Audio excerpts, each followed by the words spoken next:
and welcome. I am Amarachi Ubani. Tonight, the president visits the Middle East, begins 7-day working visit to Saudi Arabia and Qatar.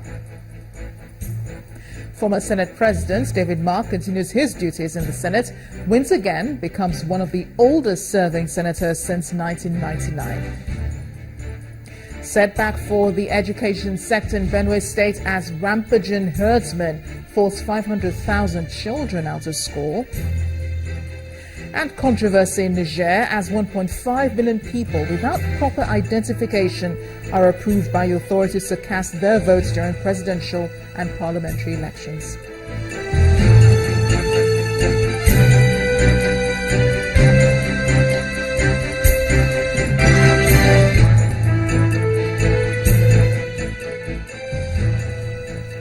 It begins tonight in Abuja, the Federal Capital Territory, from where the president will begin a week-long official visit to Saudi Arabia and Qatar tomorrow, Monday, the 22nd. President Muhammadu Buhari will be accompanied by a high-powered federal government delegation, including the Minister of State for Petroleum, Dr. Ibe Kachukwu. He will first fly to Riyadh for talks on Tuesday with King Salman bin Abdulaziz Al Saud and senior officials of the Kingdom of Saudi Arabia. Crude oil prices and market stability will also be on the front burner when President Buhari goes on to Doha on Saturday for talks on Sunday with the Emir of Qatar, Sheikh Tamim bin Hamad Al Thani. The president will also visit Medina and Mecca to pray for greater peace, prosperity and progress in Nigeria. And in Benue State, North Central Nigeria, the Independent National Electoral Commission has declared Mr. David Mark winner of the South Senatorial Rerun election.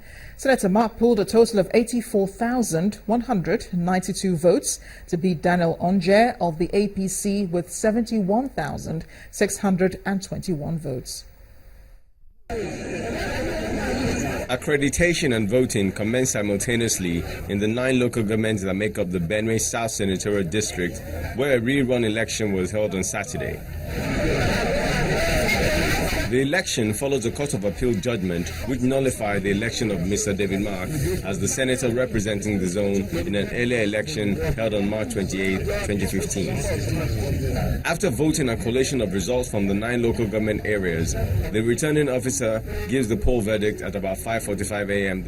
Associate Professor Ishak Shaibu Energy hereby certify that I was the returning officer for Benue South Senatorial District election, held on 20th of February 2016.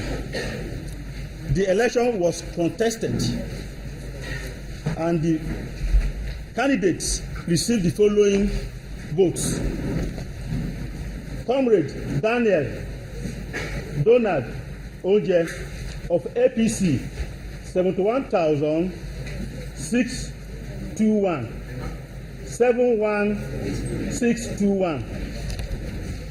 Senator David Alechenu Bonaventure Mark 84192. 84192. Senator David Alechenu Bonaventure Mark of PDP, having satisfied the requirement of the law and the scored the highest number of votes, is hereby declared winner and returned. Shortly after the declaration of results at the Otokpo Local Government Secretariat, the APC candidate alleges cancellation of results in polling units that would have earned his party victory. The total number of the margin of the winning vote is far less than the over 21,000 cancelled votes. And besides, some of the wards that were affected in the Agatu local government, they have votes close to about 30,000. So we expected the same thing that was done in the case of Kogi and Bayelsa should have repeated. The law has expressly stated or provided that in such a situation that nobody be returned. So we wonder why Senator David Mark was returned.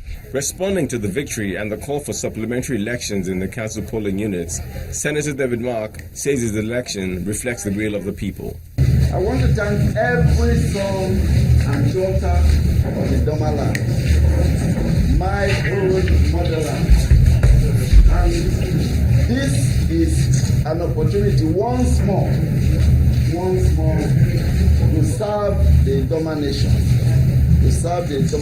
with all my heart, with all my might, and with all my power. And that is what I'm going to do. So I beg and plead with those who politically support me to join hands. The election has come, result declared, it is gone. And I put it well behind me. I have to look forward now to what we'll do to make this domination greater than it is today. As it grows with quite a number of polls in the country, the winner celebrates the victory while the losers rue their losses. For the former Senate President David Mark, this certainly is a breath of fresh air as it looks to focus in on his duties as senator in Nigeria's Federal Assembly.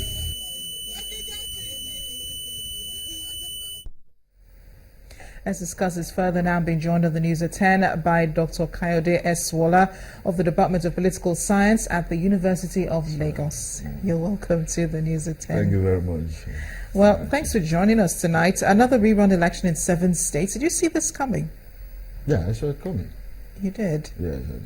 So this has taken INEC extra funds, apart from the general elections that we were supposed to have had in a country where our economy is not in really good shape at the moment. Do we have to spend so much money on rerun elections? Well, unfortunately, we don't have to spend so much money, but it becomes a child of necessity because if you say the economy is bad and you are running away from things that will overturn the economy, then you may be making a mistake. Yeah, it is politically expedient for Nigeria today to complete the process of change, political engineering that started in 2015. And that process fundamentally points at ensuring that votes count and that voice of the people determine who rules them. I think that is what INEC is focusing on. It's really expensive, yes, but maybe inevitable because of where ultimately we want to get to. But looking at the electoral process, what should be done to prevent situations like this? I mean, because I'm wondering, why an election that was well planned ended up, not inconclusive in some states, and then we had to do this all over again. So how can we prevent such situations from recurring? The only way to prevent it is to keep doing what we're doing now. We really planned for the 2015 election, but Nigeria is quite young in this game of democracy, in this game of election organization. We're talking about just 16, 17 years compared to other states, especially the US that you always compare to, which has run more than 300 years. So election management is experiential, and the only way to build the experience is to ensure that you correct your mistakes each time you make them. I think Nigeria is on the right path. We don't have to do this next time we have to run election because most of the problems we have encountered now will have been documented. How we solve them will have been documented, and then we'll pick from there.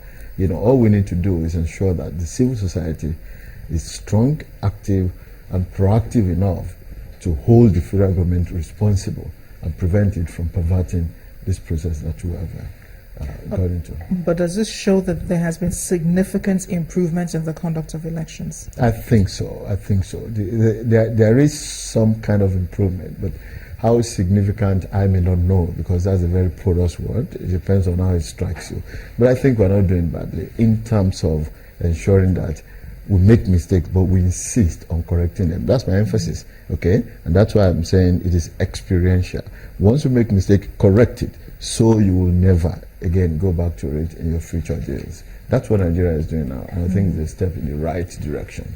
And in this last election, what made it more credible was the use of the card readers, to credit people, eligible voters during the elections. Now, some people are talking about including the card readers in the Constitution as a way of authenticating it, for future elections. Do you agree?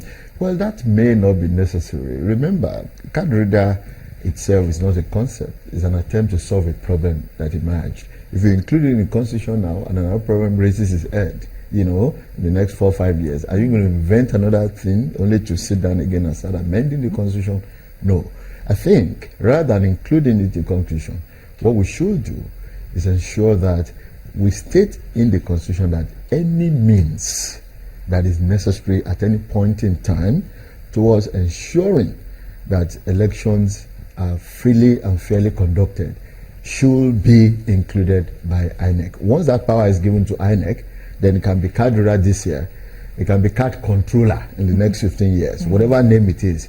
Just put that clause there so that INEC will be empowered to do so when the challenges come. Because challenges are hardly similar. What you have in 2015 is not what you're likely to have in 2017. Yeah, the challenges will be different in the next elections. They're hardly similar. Dr. Sola, thank you so much for joining us Thank on you the very News at much. 10. And now to Kaduna State, where Idris Katari of the All Progressives Congress has emerged winner of the rerun election conducted in Lere West State constituency by the Independent National Electoral Commission. The APC candidate defeated his main challenger, the former Deputy Speaker of the Kaduna State House of Assembly and candidate of the People's Democratic Party, Dr. Dogara Mato. According to the results announced by INEC, the APC candidate polled a total of 17,672 votes to defeat the PDP candidate, who scored 10,772 votes. By this victory, the APC now has 28 members in the state houses of assembly, while the PDP has 6. When we do have results from Plateau State, the APC candidate has won the Pangshin North rerun election. Alice Dimlong of the APC polled 17,320 votes as against the Diket Plang of the PDP, who polled 16,817 votes. Over in Nasarawa State, INEC has declared Abubakar Dahiru of the All Progressives Congress winner of the rerun election in Lafia local government area. The INEC returning officer, Igokwe Ikudiwata, said Abubakar Dahiru of the APC polled 74,143 votes, while Dr. Joseph Kibu of the PDP polled 70,301 votes. The Independent National Electoral Commission has declared the rerun election in Central and East Senatorial districts in Kogi State inconclusive. As follows cases of violence that prevented voters from participating in Saturday's exercise. Reports from some polling units suggest voters were intimidated by hoodlums who forced them to return home. Our correspondent reports that voting in Aimba area was also halted by clashes between suspected hoodlums that led to the death of one person. In part 2 after the break, Nigeria's labour crisis comes under focus. I will be joined by the Labour Minister, Dr. Chris Ngige. Please stay with us.